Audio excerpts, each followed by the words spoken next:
ایک اور جو ہے پہلے تھا کہ شاید جو دو پاور پلانٹس ہیں حویلی بہادر شاہ اور بلوکی، آپ لوگ اس کو شاید سیل کریں گے. اب آ رہی ہے کہ پی آئی اے کا اسٹیک اور روزویلٹ ہوٹل کا اسٹیک قطر کو بیچ سکتے ہیں 51% اسٹیک، اور وزیر اعظم جا بھی رہے ہیں قطر. اس حوالے سے بات ہو سکتی ہے.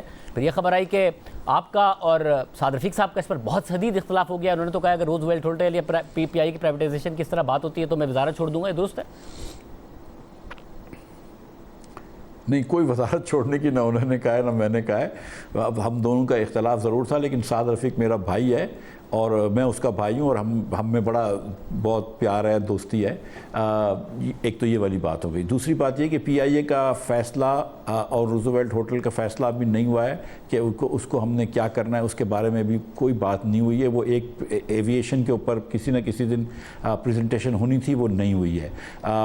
جو قطر کو جو یہ جا کے کرنا تھا، دو پلانٹس بلوکی کے اور حویلی کے، اس کے اندر پرائم منسٹر صاحب نے یہ فیصلہ فرمایا ہے کہ جو کوئی انٹرنیشنل ایجنسیز کو ہائر کر لو تاکہ اس کی ہم پرائس ویریفائی کروا سکیں، کیونکہ یہ جی ٹو جی اگر فیصلہ ہوگا تو we need to have prices on both sides, اور اس میں کچھ اور اسٹرکچر کام بھی کرنے تھے، اس لیے ہم نے اس کو ڈیلے کر دیا ہے. جہاں پہ پرائس کرنا آسان ہو جاتی ہے اس کو ہم ایزیلی کر سکتے ہیں. مثال کے طور پر یو اے ای کی حکومت نے کہا ہے کہ ہم کو سٹاک خریدنے ہیں، شیئرز جو ٹریڈڈ ہیں، تو اس کے پرائس کرنا ریلیٹیولی آسان ہے. ہم کسی پاکستانی لوکل بینک کی مدد لے لیں گے جب وہ کچھ کریں گے. لیکن یہ جو بکی اور بلوکی اور حویلی کی جو پاور پلانٹس تھے، اس کی ذرا پرائس ڈسکوری کرنا مشکل ہے. اس لیے پرائم منسٹر صاحب نے فیصلہ فرمایا ہے کہ اس کو ذرا سا دیکھ لیتے ہیں کسی اچھی انٹرنیشنل کمپنی کے ساتھ، اور اس کی پہلے پرائسنگ کروا لیتے ہیں.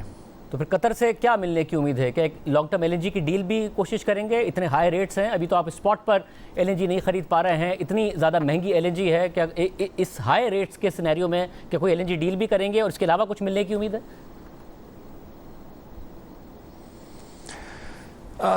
شاذب بھائی، جو ہمارے $4 بلین پورے ہوئے ہیں، اس پہ بھی قطر نے کچھ نہ کچھ ضرور میرے خیال سے اپنا حصہ ڈالا ہے. لیکن جب اب دیکھیں نا، یہ کتنی عجیب سی بات ہے کہ ہمارے وزیر اعظم قطر جا رہے ہیں ملنے کے لیے، میں بھی شاید ان کے ساتھ ہی جاؤں، لیکن ہم یہ بات کر رہے ہیں کہ کیا ملے گا.